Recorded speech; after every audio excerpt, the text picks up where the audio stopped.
Hi guys, welcome back to my YouTube channel the SAP study. हम पढ़ रहे थे राजस्थान के प्रमुख संतों के बारे में, जिसमें हम संत दादू दयाल जी के बारे में पढ़ रहे थे।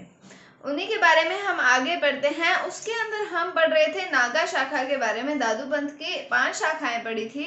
हमने कौन कौन सी शाखाएं पढ़ी थी? विरक्त पढ़ी थी, एक हमने पढ़ी थी खालसा, एक हमने पढ़ी थी कौन सी नागा शाखा पढ़ी थी, और हमने पढ़ी थी खाकी शाखा पढ़ी थी एक, और एक हमने उत्तरादेश शाखा के बारे में पढ़ा था।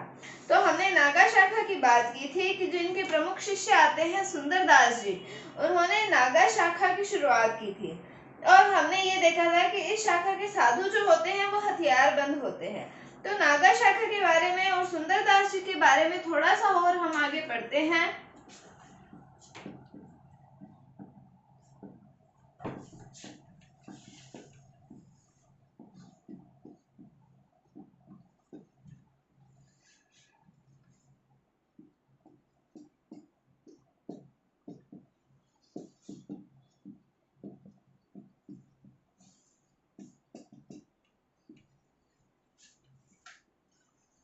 तो अब हम बात करते हैं कि जो नागा शाखा के लोग होते हैं उनके निवास स्थान को छावनी या फिर अखाड़ा कहा जाता है।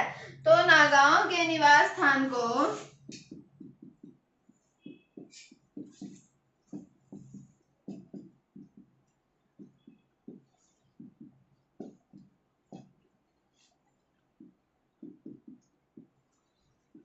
छावनी या फिर क्या कहा जाता है? अखाड़ा कहा जाता है।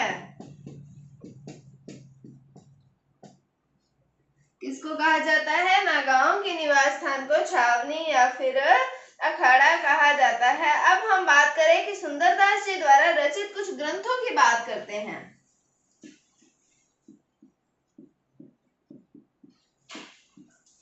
सुंदरदास जी द्वारा रचित ग्रंथ। तो ग्रंथों की बात करें तो सबसे पहला नाम आता है सुंदर सागर। क्या नाम आता है? सुंदर सागर। दूसरा नाम आता है सुंदर विलास। क्या आता है? सुंदर विलास। और तीसरा नाम आता है सुंदर ग्रंथावली। क्या आता है? सुंदर ग्रंथावली। तो नागाओं के निवास स्थान को क्या कहा जाता है? छावनी या अखाड़ा कहा जाता है। और सुंदरदास जी द्वारा रचित ग्रंथ कौन कौन से आते हैं? सुंदर सागर, सुंदर विलास और सुंदर ग्रंथावली आते हैं। अब हम बात करें इनके दूसरे शिष्य की, तो इनके दूसरे शिष्य का नाम आता है रज्जब जी। ये हमने सुंदरदास जी की बात की थी, जिन्होंने नागा शाखा की शुरुआत की थी। अब हम इनके दूसरे शिष्य की बात करते हैं, जिनका नाम आता है क्या? रज्जब जी।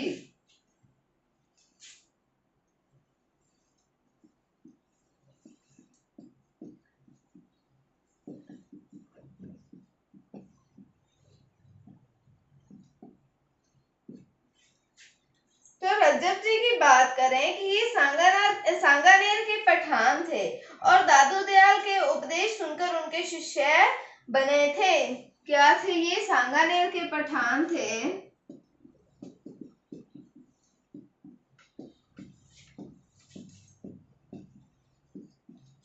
और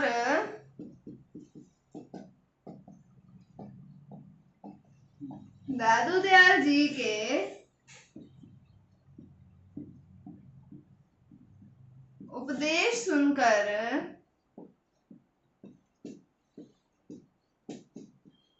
उनके शिष्य बने थे। कहाँ के पठान थे? सांगानेर के पठान थे और दादू दयाल के उपदेश सुनकर उनके शिष्य बने थे।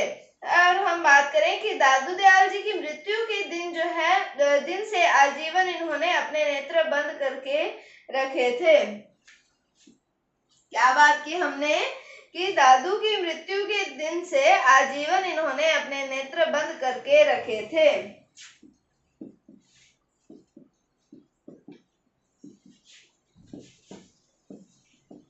दादू की मृत्यु के दिन से आजीवन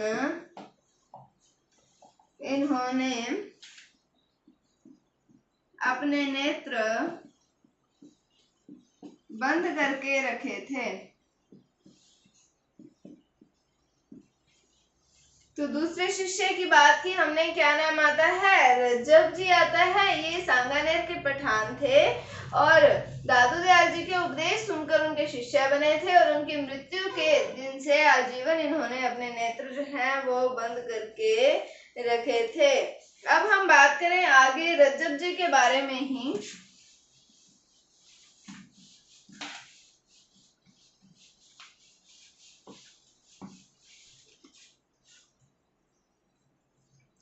तो आगे रज्जब जी की बात करें कि रज्जब जी ने आजीवन दूल्हे के वेश में रहकर उपदेश दिए। क्या किया रज्जब जी ने? आजीवन दूल्हे के वेश में रहकर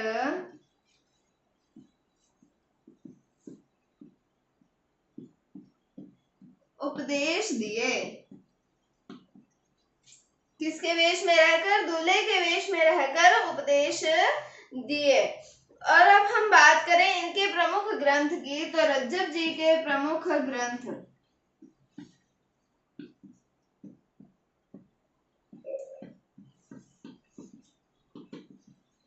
तो रज्जब जी के प्रमुख ग्रंथ की बात करें तो एक आता है सर्वंगी।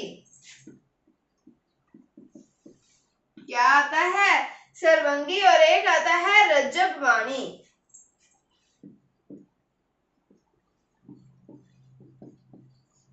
क्या क्या आते हैं इनके प्रमुख ग्रंथ? सर्वंगी और आता है रज्जब वाणी। तो क्या पढ़ा हमने रज्जब जी के बारे में कि आजीवन दूल्हे के वेश में रहकर उपदेश दिए थे। और प्रमुख ग्रंथों की बात की तो सर्वंगी और रज्जब वाणी आते हैं किनके? रज्जब जी के प्रमुख ग्रंथ। अब हम बात कर लेते हैं संत दादू दयाल जी के बारे में ही थोड़ी बहुत बात कर लेते हैं कि इनकी कर्म भूमि कौन सी आती है। संत दादू दयाल जी की कर्म भूमि आती है राजस्थान। क्या आती है? संत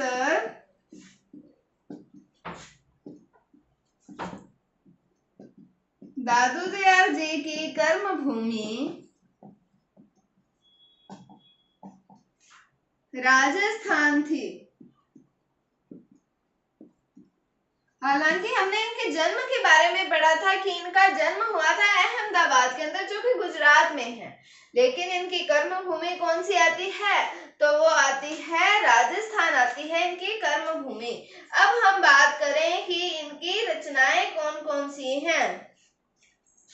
संत दादू दयाल जी की रचनाएं,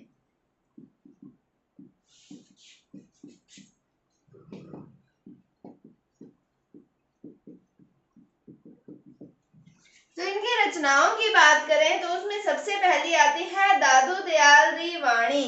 क्या आती है? दादू दयाल री वाणी। और दूसरी कौन सी आती है? दूल्हा हरड़े वाणी। क्या आती है? दूल्हा हरड़े वाणी।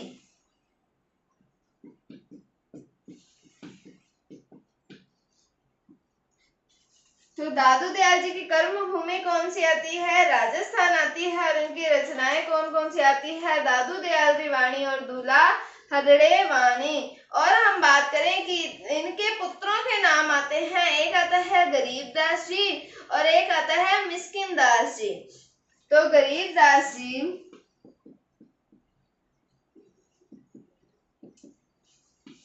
व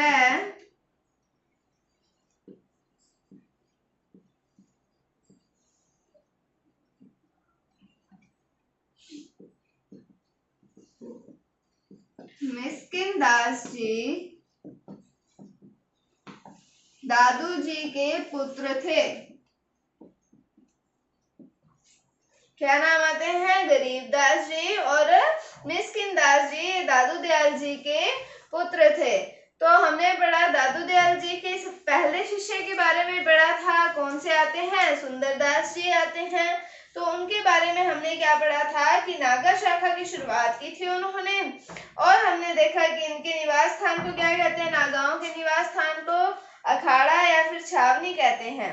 उनकी ग्रंथों के बारे में पढ़ा, सुंदर सागर, सुंदर विलास और सुंदर ग्रंथावली। फिर हमने उनके दूसरे शिष्य रज्जब जी की बात की। सांगानेर के पठान थे, दादू दयाल के उपदेश सुनकर उनके शिष्य बने थे और दादू दयाल की मृत्यु के दिन से आजीवन उन्होंने अपने नेत्र जो हैं वो बंद करके रखे थे। फिर हमने बात की कि रज्जब ने आजीवन दूल्हे के वेश में रहकर उपदेश दिया था। उनके ग्रंथों की बात की हमने। रज्जब वाणी और सर्वंगी आते हैं इनके ग्रंथ। फिर हमने देखा कि दादू दयाल जी की कर्म भूमि कौन सी है? तो वो आती है राजस्थान। और दादू दयाल जी की रचनाएं देखी हमने, दादू दयाल जी वाणी और दूल्हा हरड़े वाणी। गरीब दास जी और मिस्किन दास जी दादू दयाल जी के पुत्र थे। तो ये था संत दादू दयाल जी के बारे में। उम्मीद है आपको समझ आया होगा। कल हम जाम्बो जी के बारे में पढ़ेंगे।